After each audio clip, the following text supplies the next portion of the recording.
IT पार्कचा जो विषय आहे तुम्हाला SCZ त्यावेळेस सेजच्या अंडर त्याच्या अंदर त्यांनी त्या परवानग्या घेतल्या होत्या SCZच्या अंडर.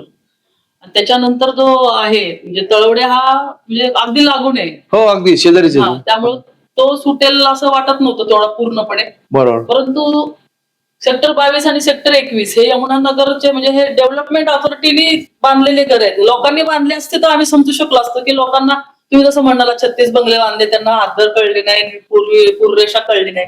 पण हे ज्या महापालिकेने बांधले आहेत PCNTD अलॉट केलेले आहेत. तर मग याच्यात लोकांची चूक काय? मुळात आमचं म्हणणं आहे जर लोकांची चूकच नाही याच्यामध्ये तर लोकांना 100% जो रेडी रेकनर यमुनानगरचा आहे त्या रेडी रेकनरच्या दरामध्ये लोकांना त्या ठिकाणी घरं तुम्ही उपलब्ध करून द्या दुसरीकडे. बरोबर. आणि तुम्ही ही जागा सगळी तुम्ही घ्या, मिलिटरीला घ्या, कशाला पण घ्या, म्हणजे जे तुमचं आहे त्याला तुम्ही घ्या. पण त्या लोकांचे जे तिथं मालकी हक्काने राहतात ज्यांनी ते कर्ज फेडून घरं स्वतःच्या नावावर करून घेतलेली आहेत त्या लोकांना तुम्ही ते अम्युनिटीज उपलब्ध करून द्या, ते घरं तेवढी उपलब्ध करून द्या. तो त्यांचा हक्क आहे.